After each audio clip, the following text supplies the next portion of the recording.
Hey everybody, it's Chugga Conroy. Welcome back to more Xenoblade Chronicles. Last time, we finished questing down at Colony 9, climbed Tephra Hill, and at the summit, Fiora rejoined our group as she did not trust Rein in the slightest. Are you really surprised? Did you think she was really going to leave Shulk's life in Rein's hands? Not likely.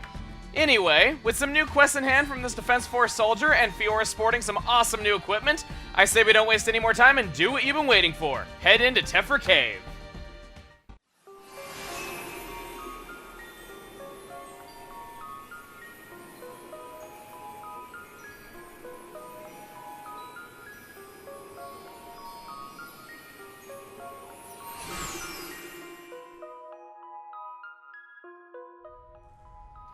As we enter, we see a new type of monster is here. When you see this icon, it means the monster cannot see you, but it can hear you.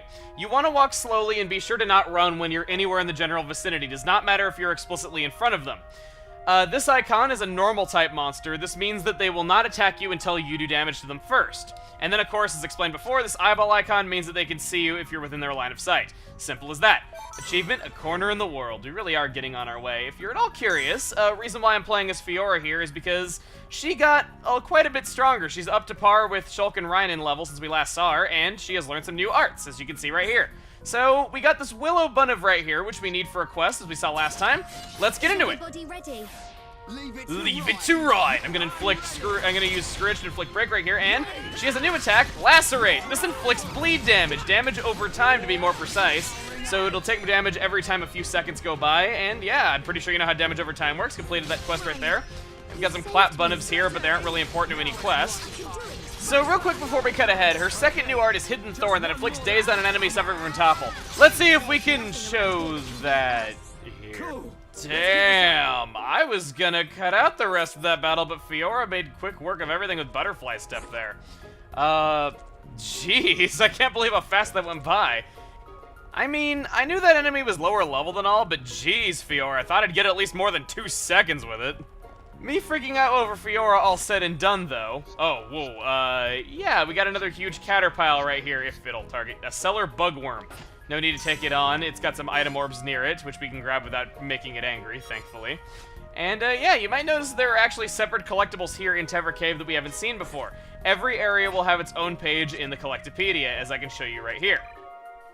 Tephra Cave has a lot of items to collect, if this is any indication. And whenever you have any sort of cave or offshoot area like this, the collectibles will be traded by the people in the nearest town, so you won't need to go look for some kind of hidden homs in this cave or anything like that. And just like I said when we left Colony 9 last time, I'll go over collectible trades when we won't be going back to an area for a while. Now that I got that out of the way, we have, if it can target it, there we go, Singing Brog, another enemy that we need for quests. This is kind of what I meant by the quest being forgiving. You flat out cannot miss the Singing Brog, it's right in the way, and unfortunately I was gonna try showing off Daze right here, but it resisted my break, so it doesn't look like it's gonna happen. Let's just try taking it out all the same, and they're kind of going off there fighting that Bunniv, leaving me to deal with this Brog all on my own. Wait, hold on. As soon as I give up using Hidden Thorn, they topple it anyway when they weren't even targeting it in the first place. Of course. Okay, if they could stop getting every enemy in the area mad, that'd be really nice. We have yet another Singing Brog right next to that one, which I want to take out, of course. And, ooh, I get to show Daze right here. Wow, perfect timing. There we go. When it is dazed, it'll stay toppled longer, and what's really cool is that while an enemy is dazed, you can attack it all you want. No aggro is generated whatsoever. Oh, wow, I get to show off something else here in the same battle. When you've maxed out the party gauge, all 3 bars, you will get a chain attack like I showed before. During a chain attack, any arts that were currently cooling down become available regardless of where they were. Using arts that are the same color will cause damage multipliers to happen, so if you were to use 3 red arts in a row, it would do ×3 damage on the 3rd attack. You are guaranteed 1 art usage per character, but after the last attack, you might have a B reaction command appear. Get it right and you'll get to use an additional art. The chance of this happening is greater the more the characters like one another, so affinity is very important for this. Should you get very lucky, you can actually use up to 15 moves without 1 use of the party gauge.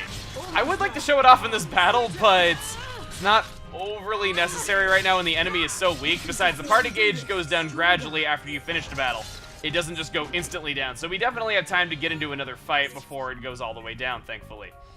As you would guess, it is very satisfying to just break your record and do as much damage as possible with a single chain attack. But enough about that.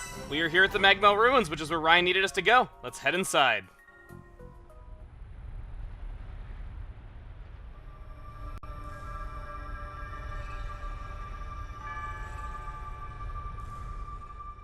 Are these the Mag Mell Ruins? Haven't you been here before? Nope. The Defense Force often uses it for training, but I come here to do research. It's not really a place that people go. Not surprising. There are monsters around here that use Mechon parts as armor. Was this built by the Mechon? I don't think so. There's a path for people to get in. It might have been a vehicle of some kind. Like the Defense Force hover transports. A vehicle? But it's so big. It's amazing technology. I wonder what kind of people made it. I ain't got a clue. Let's keep moving. The ether cylinders are up ahead. Right.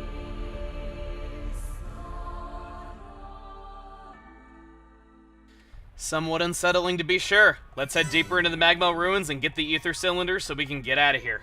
As we press onward, I do have to say that if you've played Xenoblade Chronicles before, I really hope this is hooking you back in all over again, because a lot of people tend to not replay very long RPGs, yet this one is very worth replaying. So many scenes have all new meaning the second time through, and I feel like I could say that here without spoiling anything that would not have been super obvious. But as we walk up here, we can see that there's this blinking red light in this terminal here. There's nothing else like it. None of the other lights are blinking, but you have this one light still functioning after however long ago this was left here. Really eerie just to see that, and I'm going the wrong way, aren't I? Sorry about that. Let's go onward. At least it's kind enough to open for us, and we got this red door right here. Automatic door. It won't open now. So much for being an automatic door. At least we got these that'll open right here. As we step through, those Mell lizards that Fiora was worried about are right here, and they're normal type enemies, meaning they would not have attacked unless Shulk and Ryan did something as stupid as poke them with a stick. I could believe it happening. Either way, we need to hunt 5 of them for a quest. Let's do it! Now, while we're fighting these enemies, I have a bit of a funny story regarding Fiora's art, and I swear I'm not making this up. You know that attack Lacerate, and inflicts bleed, makes sense with what Lacerate actually means? First time I played this, I had never heard the word Lacerate before in my life. I misread it as lactate, and I saw the blood on the icon and was like, yeah. Yeah, needless to say that was awkward and, oh crap, no. Well, the wall-side greenery that we needed to hunt for that Nopon, it's here too! Now that the king is all here, I guess we might as well- Oh! Wow, that was very bad. Luckily, I'm not explicitly dead yet, and Ryan's reviving animation is the best, thanks buddy. Question is though, I don't know how well we're going to be able to keep fighting it. Oh crap, Ryan is toppled, no! This is not going well, I was not counting on that to come up right when we were fighting those. If we could topple it, that'd be nice. No, let's not topple Ryan, let's topple the enemy. Either that or get off a chain attack. I'd really like one of those two things to actually happen. Please. Okay. And, should I do this? Ryan is almost dead. You know what? Go for broke. Gotta level up in the middle of a fight there. Alright. I'm going to open up with... What do I do here? I'll do Power Smash. Now, I could go for a red art on Ryan's moveset. Oh, we actually learned a new art. I could go for a red art, but I think toppling is more important in this situation. So I'm going to go for that without getting the multiplier.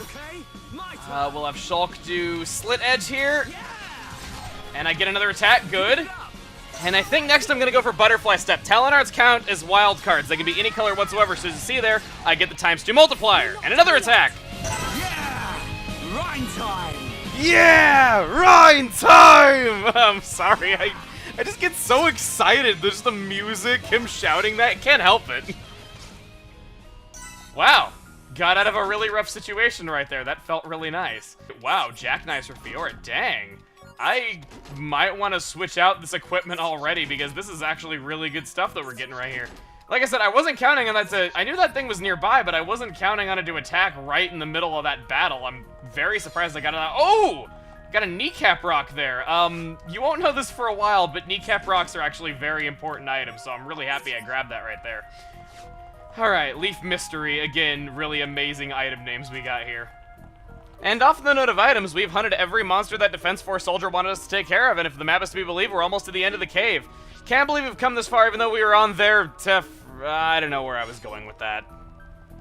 Sorry about the slight cut there, I just couldn't take it anymore and had to at least look at the equipment that we got there, so sorry. Anyway, let's head toward the light, it's so beautiful! And speaking of beautiful, I want to show you how far we've come now that we're at a Tephra Cave. Look down there! This was something I heavily praised about Super Mario Sunshine, and it still amazes me here. You can see the Mechon Scrapyard there, we took control of Shulk, over there's the pathway we took into Colony 9, there's the shore where we did all those quests, like, you can see so much. I can never say enough good about the views here, just how much you can see, how far off into the distance everything goes, and just all those little details.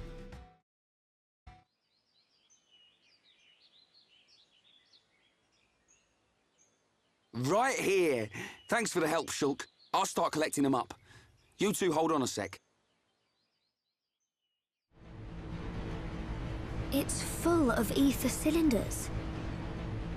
Hey, why do we have to come all the way here to get them? Isn't there an ether cylinder fueling station in the colony? Well, refining the ether takes a long time down there. And sometimes cylinderization fails. And there are so many cylinders here for us already. It's more reliable than making them ourselves. Right. And Colony 9's anti-air batteries and mobile artillery are standardized for these cylinders, so they can be used straight away. I see. You know, this place is in good condition considering it's ancient. It might be that there's some form of technology being used to preserve it. It's just a shame we don't understand its secret. Shulk? But I'll solve it one day and show you. If it's just technology that someone created in the past, it's not incomprehensible. We'll come to understand it one day. Don't go trying too hard. We can come and get ether cylinders whenever we need them. Besides, it's a good place for Defense Force training. Yeah, so good that you didn't even want to come here without Shulk to back you up. Anyway, did you collect the cylinders? Yep, all done. Thanks. Just come by yourself from now on. Shh, be quiet.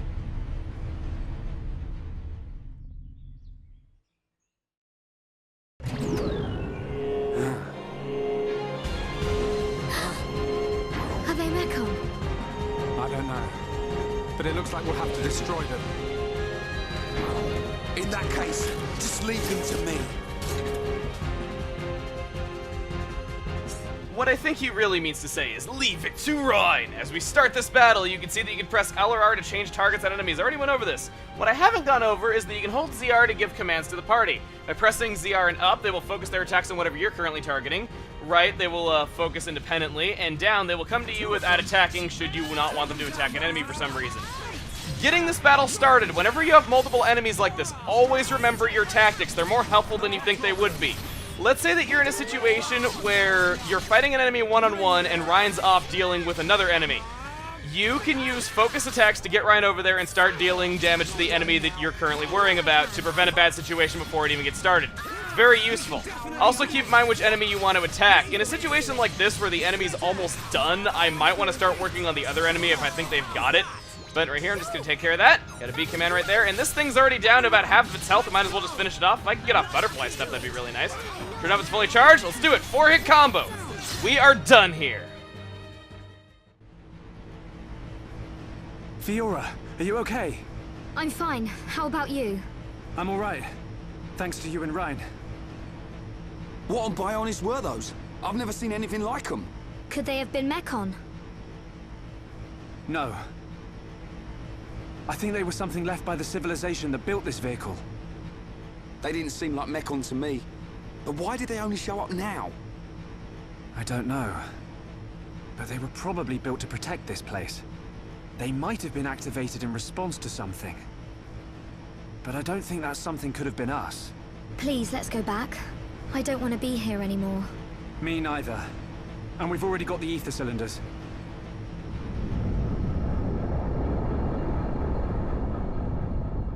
Huh? What's going on? Listen, what is that? That sound.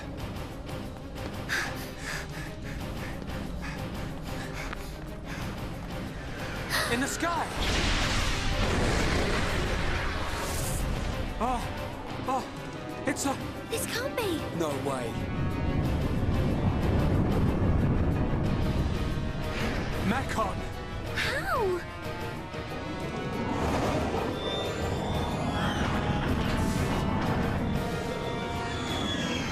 didn't my brother destroy them all a year ago? Could that defense mechanism have responded to the Mechon? Let's get back to the colony. Come on.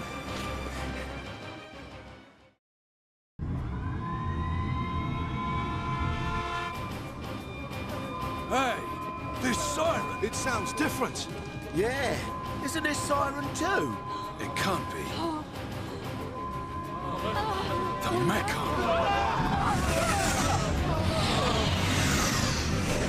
One large Mechon, 10 carriers, and an unknown number of units emerging from the carriers. You idiots! Why didn't you see this lot until they were right on top of us? But sir, we thought the Mechon had all been wiped out.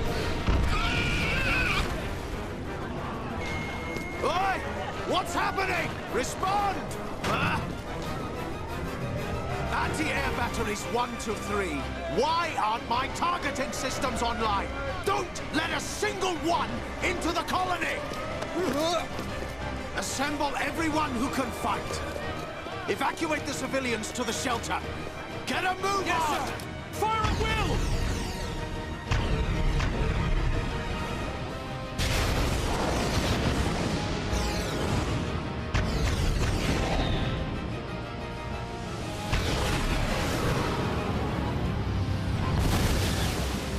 We got it!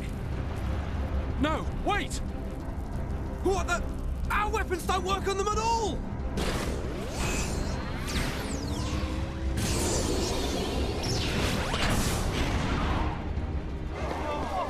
What type of Mechon is that?